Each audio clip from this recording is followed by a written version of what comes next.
So I've been searching for months on how to replace the lace on these kind of very inexpensive Minnetonka moccasins, and because the original lacing snapped and I couldn't figure a way to get it in.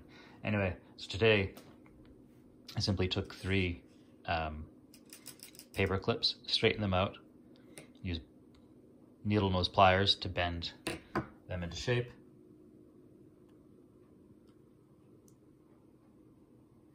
and then poked it through a piece of paracord lacing, so not actual the lace, the replacement lace or whatever, but just paracord lacing, poked it through.